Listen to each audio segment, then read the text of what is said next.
মানে যেই রিক্সাওয়ালা এখন বৃষ্টির মধ্যে কাঞ্চন ব্রিজে দাঁড়িয়ে আছে সিএনজি, আর আরেকজন সিএনজি ড্রাইভার যে বৃষ্টির কারণে বাড়ি থেকে বের হয়নি, তো এই সিএনজি ড্রাইভারের কাছে গিয়ে যে আমি ভাড়া করলাম এবং সে যে 50 টাকা লাভ করলো, এটা হচ্ছে আল্লাহর দয়া। অবতাগু মিন ফাজলিল্লাহ, আল্লাহর দয়া অনুসন্ধান করো। আর আরেকজন যে ঘরে শুয়ে আছে সে আল্লাহর এই দয়াটা অনুসন্ধান করেনি।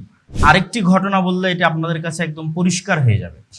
আইয়ুব আলাইহিস সালাতু ওয়াস সালাম, একবার তিনি গোসল করছিলেন, তো আল্লাহ সুবহানাহু ওয়া তাআলা আসমান থেকে স্বর্ণের বৃষ্টি বর্ষণ করছে। তো তিনি গোসল বাদ দিয়ে সেই স্বর্ণ কুড়াতে গেছে। তো আল্লাহ তাকে জিজ্ঞেস করছেন যে আমি তো তোমাকে কম কিছু দেইনি, তাহলে কেন তুমি বৃষ্টি বাদ দিয়ে এখন স্বর্ণ কুড়াতে যাবে? আমার এবং আপনার কাছে দৃষ্টিকটু মনে হতে পারে যে এখন এখানে আকাশ থেকে টাকা পড়তেছে, আমরা সব বাদ দিয়ে ওইটা কুড়াতে গেলাম। তা আমি তো তোমাকে কম কিছু দেইনি, কেন গেলে? তখন তিনি উত্তরে বলছেন, মানে সারমর্ম বলি আর কি, ভাবার্থ বলি, সরাসরি অনুবাদ না। ভাবার্থ হচ্ছে যে আমি যদি পুরো দুনিয়ারও মালিক হয়ে যাই, সমগ্র আসমান এবং জমিনেরও মালিক হয়ে যাই, তবুও আমি আল্লাহর দয়ার মুখাপেক্ষী, আল্লাহর দয়ার ভিখারি। আর এই যে স্বর্ণের বৃষ্টিটা হচ্ছে, এটা কার দয়া? আল্লাহর দয়া। তাহলে এই দুটা, একটি আয়াত এবং একটি হাদিস কে সামনে রেখে যদি আমি আপনাদেরকে বলতে চাই যে পৃথিবীর এমন কোনো প্লেস যেখান থেকে একটা টাকা হালাল উপায়ে ইনকাম করা যেতে পারে, সেই টাকা উপার্জন না করে মুসলমান ঘরে বসে থাকতে পারে না। কেননা ওই যে একটা টাকা উপার্জন করা যাবে হালাল, ওটা কার দয়া? আল্লাহর দয়া। আর আমি ওইটি উপার্জন না করে ঘরে বসে থাকছি, মানে আমি অহংকারী, আমি আল্লাহ সুবহানাহু ওয়া তাআলার দয়াকে মূল্যায়ন করি না। আল্লাহ সুবহানাহু ওয়া তাআলা তো আমাকে ধনী রিচম্যান করবেন না। তো ইসলামে অবশ্যই ইবাদত বন্দিগির গুরুত্ব আছে, পরকালের গুরুত্ব আছে, কিন্তু ইসলামে কখনোই সন্ন্যাসবাদ শেখানো হয়নি।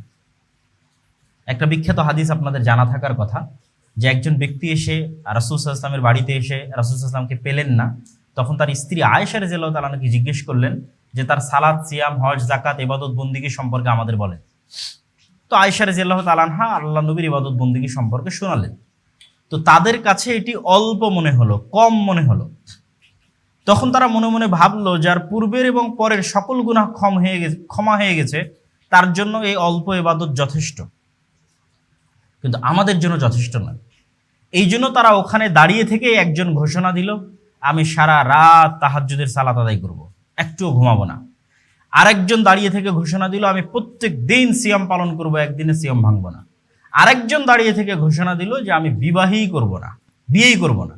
কিছুক্ষণ পর যখন রাসূলুল্লাহ সাল্লাল্লাহু আলাইহি ওয়াসাল্লাম বাড়িতে এসে শুনলেন এই ঘটনা, তখন তিনি কারো মাধ্যমে তাদেরকে ডেকে পাঠিয়ে তাদেরকে কি বললেন, যে মান রাগিবা আন সুন্নতি ফালাইসা মিন্নি, যারা আমার সুন্নাতের অনুসরণ করলো না তারা আমার দলের অন্তর্ভুক্ত নয়। আর আসমানের নিচে জমিনের উপর আল্লাহকে সবচেয়ে বেশি ভয় করে, আল্লাহ ভীরু তাকওয়াবান পরহেজগার যদি সবচেয়ে বেশি কেউ থাকে, তাহলে তিনি কে? মুহাম্মদ সাল্লাল্লাহু আলাইহি ওয়াসাল্লাম। তাহলে মুহাম্মদ সাল্লাল্লাহু আলাইহি ওয়াসাল্লাম রাতের কিছু অংশ ইবাদত করতেন, বাকি সময় ঘুমাতেন। মাঝে মধ্যে সিয়াম রাখতেন, তারপর ছেড়ে দিতেন, যেমন সোমবার, বৃহস্পতিবার সিয়াম রাখতেন। মাসের 15 দিন সিয়াম রাখতেন, সাধারণত বাকি দিনগুলো ছেড়ে দিতেন। শাবান মাসে প্রচুর সিয়াম রাখতেন, রমাজান মাস পুরোটাই সিয়াম রাখতেন।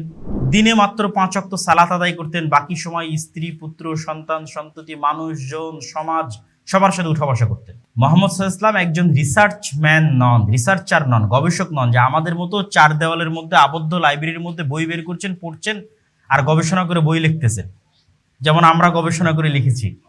আজকে যে টপিক দেওয়া আছে সেই টপিকের উপর আমার একটি বই আছে রিজিক নামে, এটি। তো মুহাম্মদ সাল্লাল্লাহু আলাইহি ওয়াসাল্লাম কি লিখতে জানতেন? একটু কথা বলতে হবে। লিখতে জানতেন? পড়তে জানতেন? তার মানে তার বাড়িতে একটি লাইব্রেরি থাকবে আর তিনি সেখান থেকে বই পড়বেন আর গবেষণা করে লিখবেন, এটি সুযোগ তার ছিল না। তাহলে তিনি 5 ওয়াক্ত সালাত বাদে বাকি সময় কি করতেন? মানুষের সাথে সময় দিতেন, সমাজের মানুষের সাথে উঠা বসা করতেন। কিন্তু আমরা আলেম ওলামারা সমাজ বিচ্ছিন্ন হয়ে গেছে। কিছুক্ষণ আগেই যে পয়েন্ট আসছিল, যে কিভাবে জেনারেল শিক্ষিতদের সাথে, স্টুডেন্টসদের সাথে আলেম ওলামাদের মেলবন্ধন তৈরি করা যায়, এটার জিম্মেদারি কিন্তু আগে আমাদের নিতে হবে। কারণ আমাদের নবী ছিলেন 100% সমাজ কানেক্টেড, আর আমরা হচ্ছে শতভাগ সমাজ বিচ্ছিন্ন। কেননা আমরা মনে করেছি দিন মানেই আমাকে মাদ্রাসায় ছাত্রদের সাথে দার্স দিতে হবে, দিন মানেই আমাকে গবেষণা করে বই লিখতে হবে। কিন্তু আমি বলতে গেলে অনেকেই হয়তো আবার সমালোচনা করতে পারে ফেসবুকে, কথা তো সাবধানে বলতে হয়। কিন্তু দিন মানে প্রকৃত অর্থে আসলে যে মানুষের সাথে উঠা বসা করা, মেলামেশা করা এবং তাদের সাথে ন্যায় পরায়ণতা, ইনসাফ এবং সত্যবাদিতা প্রতিষ্ঠা করা। উঠা বসা, মেলামেশাই ন্যায় পরায়ণতা এবং সত্যবাদিতা প্রতিষ্ঠা করা, এটিতে আমরা অনেক পিছিয়ে আছি।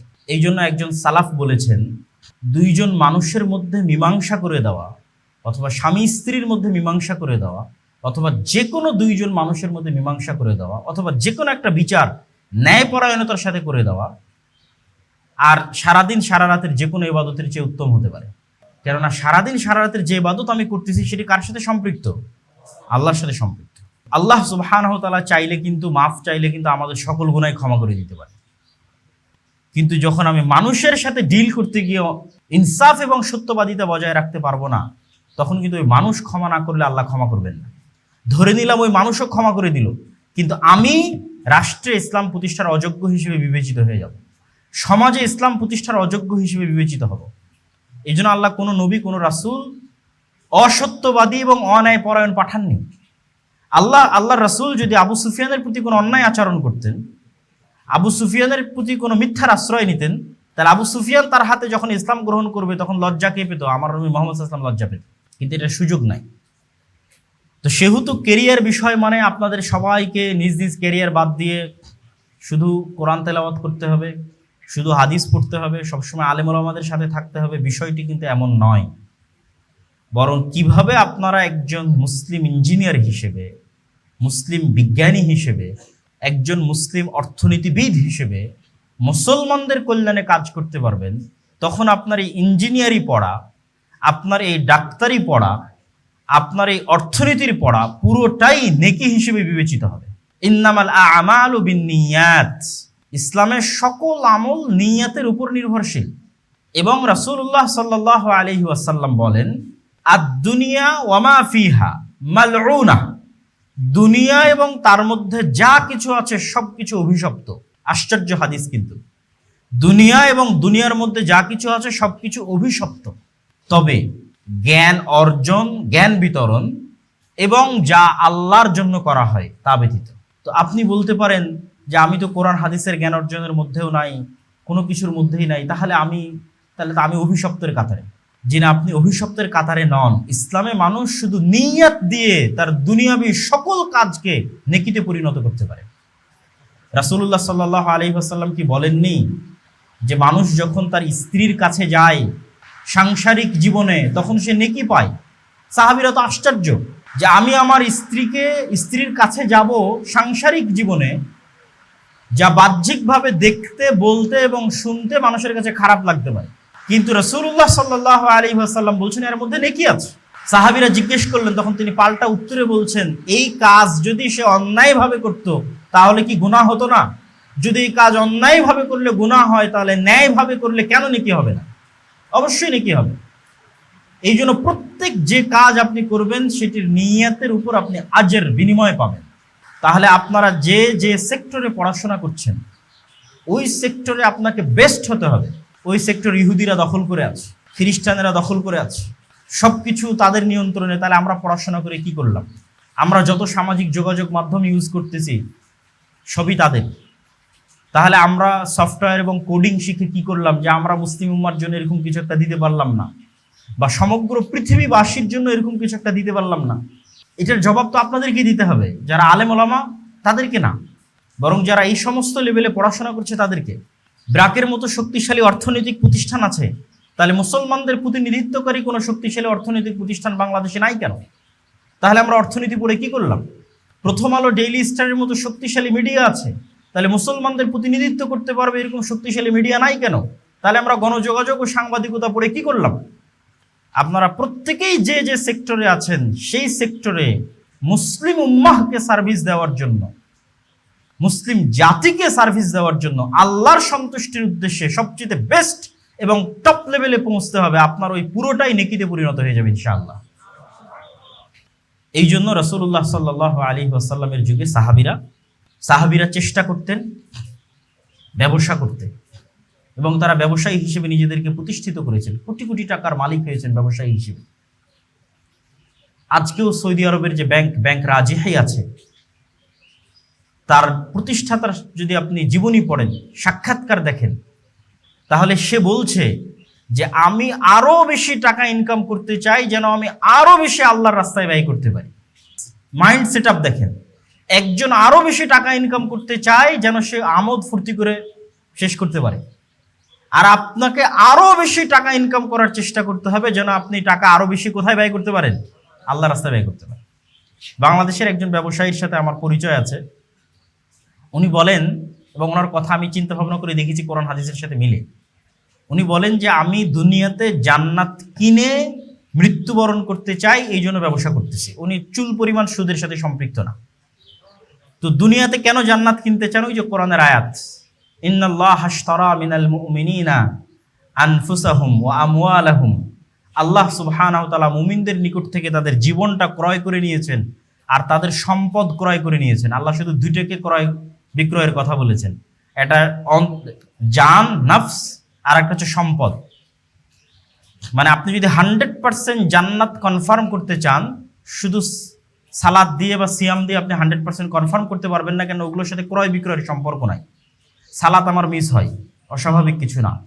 আমার উজুতে ভুল হয়, সালাতে ভুল হয়, রিয়া চলে আসে, ইখলাস থাকে না, তাহলে আমি কেমনে গ্যারেন্টি দিব যে আমি সালাত দিয়ে জান্নাতে চলে যাব?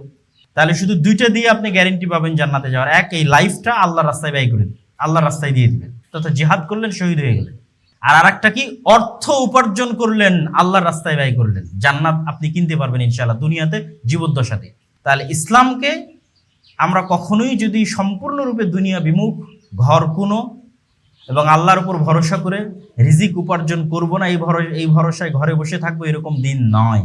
আর সারমর্ম কথা আমার এটি যে আমাদেরকে মুসলমানদের প্রতিনিধিত্বকারী হিসেবে আরও বেশি যেন আমি মুসলিম উম্মার উপকার করতে পারি এই নিয়তে, আরও বেশি যেন আমি আল্লাহ সুবহানাহু ওয়া তাআলার রাস্তায় ধন সম্পদ ব্যয় করতে পারি এই নিয়তে, জান প্রাণ দিয়ে সকাল সন্ধ্যায় আর 10 জন সেকুলারের চাইতে বেশি, আর 10 জন নাস্তিকের চাইতে বেশি আপনাকে টাকা উপার্জনের জন্য চেষ্টা করতে হবে, এবং আপনার নিজ নিজ প্রফেশনে টপ লেভেলে পৌঁছার জন্য চেষ্টা করতে হবে, এবং সব জায়গায় মাথায় মুসলিম উম্মার কথা মাথায় রাখতে হবে, যেন আপনার এই পুরো পড়াশোনা, পুরো লাইফ, পুরো সময়, পুরো চাকরি যেন নেকিতে পরিণত হয়। আল্লাহ সুবহানাহু ওয়া তাআলা কবুল করুক। আল্লাহুম্মা আমিন। ওয়া আখিরু দাওয়ানা আলহামদুলিল্লাহি রাব্বিল আলামিন।